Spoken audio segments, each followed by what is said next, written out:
네, 안녕하세요. 탄탄한 기본기로 1등급의 뿌리를 만들다 모티브에듀코과 백승재 인사드립니다. 우선 제 소개를 먼저 드릴게요. 저는 작년까지만 해도 모티브에듀 중학교 국어를 전반적으로 관리하다가 올해부터는 삼천중학교, 단방중학교를 전담하여 가르치고 있습니다. 매 시험마다 100점을 포함한 성적 우수자들을 배출을 하고 있고요.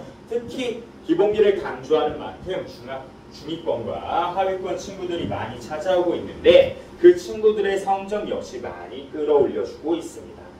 학교별 수업을 시작한 지 어느덧 6개월이 조금 넘어갔는데요. 6개월간 재원생이 3배 이상 증가하고 있을 정도로 많은 성장률을 보이고 있습니다. 지난주에 삼천중학교가 시험이 마무리됐어요. 가장 최근 성적을 조금 말씀을 드리면요. 저랑 해왔던 학생들의 성적은 평균 90점이 넘었었습니다. 특히 3학년 같은 경우 94.1, 2학년 같은 경우에는 92.6이 나왔고요. 저랑 오래 한 친구들이 특히 더 많은 2학년들 경우에는 13명 중 100점만 5명이 배출될 정도로 좋은 성적을 기록했습니다. 또 국어를 처음 하는 학생들에게 방법과 길만 잡아줬더니 이번 시험에서 직전 대비 66점, 52점 상승이라는 정말 말도 안 되는 상승률을 보여줬어요. 자, 본격적으로 제 수업을 말씀드리기 앞서서 현재 교육과정을 조금 말씀드리려고 해요. 현재 교육과정에서 가장 눈에 들어오는 거는요. 저는 내신 5등급 체제로 바뀌었다는 거라고 생각을 합니다. 기존에 1등급부터 9등급까지를 조정하여 1등급부터 5등급이라는 새로운 체제를 만들었습니다. 그런데 이 새로운 체제에서 상위권의 비율은 오히려 줄어들었어요. 기존의 1등급과 2등급을 합쳐서 1등급으로 만들었는데 여기에서 문제가 되는 부분이 바로 누가 진짜 1등급인지를 구별하려고 한다는 겁니다. 제가 서울대, 연세대, 고려대 총장이면은 진짜 2등급 학생을 받기 싫어할 테고 진짜 1등급 학생만을 받고 싶을 것이기 때문에 분명히 구별하려고 할 거예요. 그리고 그 구별 방법은 바로 수능 최저 점수가 될 겁니다. 따라서 내신 5등급 체제로의 전환은 수능이 필수적이 되었다라는 것을 의미합니다. 그렇다면 우리 아이들은 이제 내신도 준비해야 되고 수능도 같이 준비해야 된다는 걸 의미를 해요. 따라서 저도 내신과 수능으로 나누어서 같이 설명을 드릴게요. 우선 수능을 준비하는 비내신 기간부터 말씀을 드리겠습니다. 설명하기에 앞서서 저는 중학생들이라면 학년별로 다음과 같은 내용들을 공부해야 된다라고 생각을 합니다. 중학교 1학년 같은 경우에는 처음 시작하는 학생들이잖아요. 그러다 보니까 우선적으로는 국어의 개념어들에 대해서 익숙해질 필요가 있다라고 생각을 합니다. 개념어들에 대해서 어느 정도 익숙해졌으면 이제는 기초 이론들만을 공부해야 돼요. 또한 비문학 같은 경우 조금 어려운 논문 같은 계열이거든요. 우리 아이들 글 읽는 것에 익숙하지 않기 때문에 어떻게 하면 글을 잘 읽을 수 있는지 체크하는 법부터 배워야 된다라고 생각을 합니다. 2학년 때는 이제 개념어의 비중을 살짝 줄여야 돼요.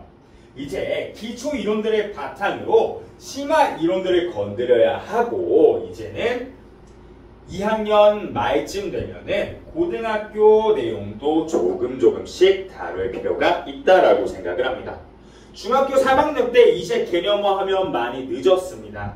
개념어보다는 기초 이론들을 그리고 기초 이론보다도 심화 이론, 핵심 이론들을 잡으면서 본격적으로 고등학교에 갈 준비를 해야 된다라고 생각을 합니다. 또 중학교 아이들 같은 경우에는 공부를 많이 낯설어 하는 친구들이 많아요. 따라서 공부 방법 또한 매우 중요하다라고 생각을 합니다. 중등 국어, 고등 국어에 비하면 확실히 쉬운 거는 사실이에요. 따라서 지금 중등 국어를 통해서 흥미를 먼저 가져가야 된다라고 생각을 합니다. 성공 경험 굉장히 중요하거든요. 비교적 쉬운 국어들을 공부를 하면서 국어에 대한 거부감을 없애고 할 수 있다는 자신감을 가져야 될 것 같아요. 그리고 두 번째로는 핵심 영역들, 문학, 문법, 비문학, 아까 말한 논문들 같은 계열에서의 핵심 이론들을 알아야 되고 용어에 그리고 문제풀이 방법들 같은 기본기들을 쌓아가야 되는 시기라고 생각을 합니다. 마지막으로는 아까 잠깐 말씀드렸지만 우리 아이들 책과 많이 어색한 친구들이 많습니다. 어휘력과 문해력이 조금 많이 부족한 친구들이 있는데 국어에서 어휘력과 문해력은 국어의 핵심이라고 생각을 합니다. 따라서 어휘력과 문해력 공부를 통해서 단어 학습을 통해서 글을 더 잘 읽을 수 있도록 준비해 가야 된다고 생각을 해요. 저는 방금 말한 다음과 같은 방법들 그리고 커리큘럼들을 어떻게 하면 제 수업에 더 잘 녹일 수 있을까를 고민을 합니다. 지금부터는 제 수업 방법 본격적으로 설명드릴게요. 우선은 저는 시작하는 시라는 프로그램을 운영하고 있습니다. 우리 아이들 특히 문학 쪽은 많이 어려워합니다.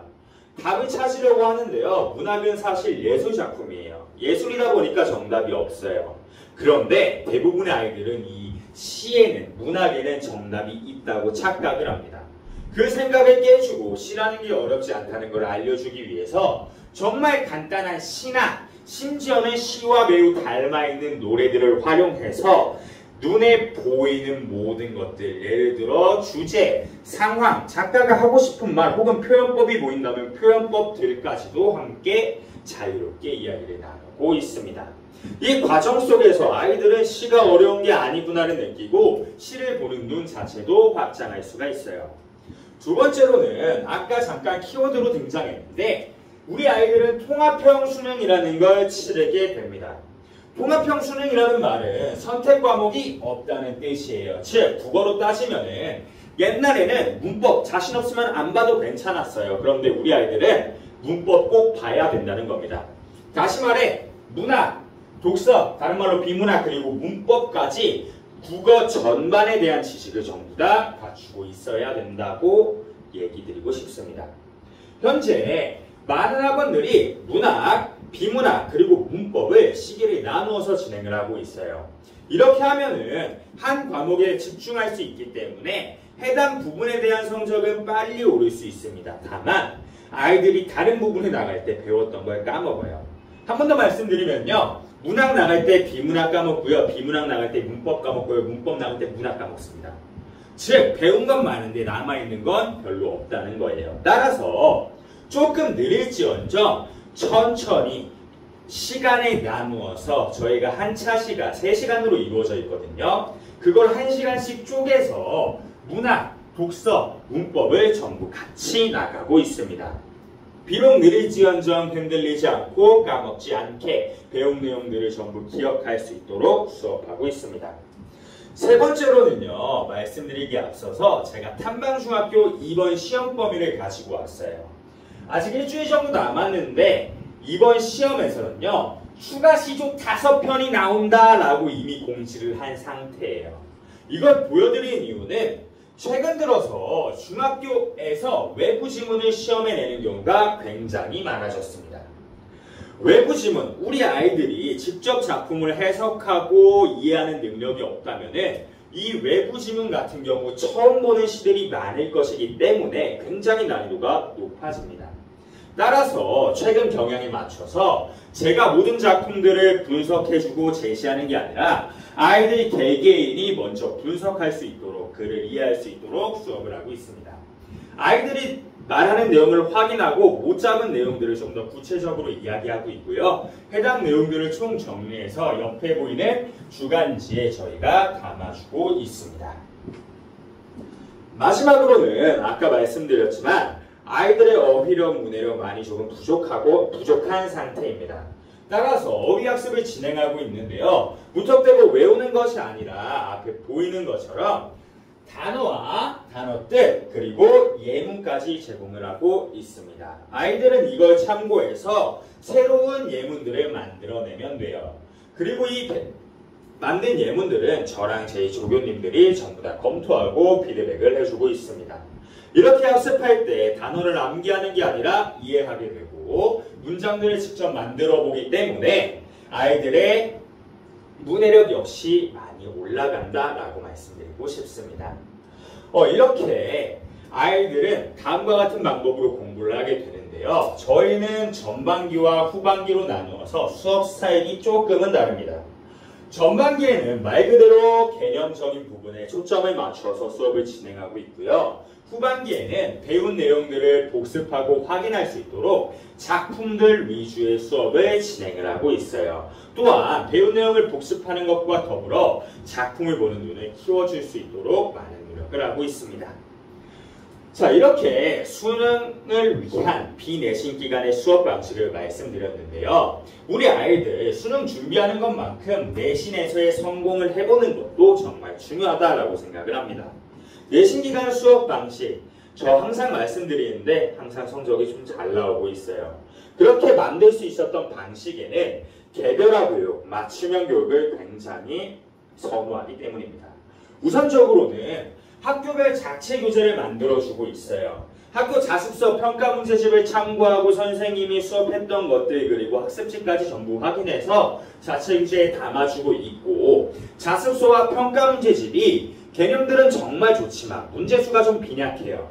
그 부분을 채워주기 위해서 문제들을 조금 많이 넣어서 우리 아이들이 문제를 통해 복습할 수 있도록 도와주고 있습니다. 두 번째로는 과제 또한 아이들의 맞춤형으로 나가고 있어요. 기본 문제, 발전 문제, 제가 예상하고 있는 시험에 자주 나오는 문제들, 그리고 마지막으로 최종 마무리 문제까지 총 4단계로 나누어서 아이들의 수준에 맞게 제공해주고 있습니다. 또한 저는 개별 교육을 정말 선호한다고 했잖아요.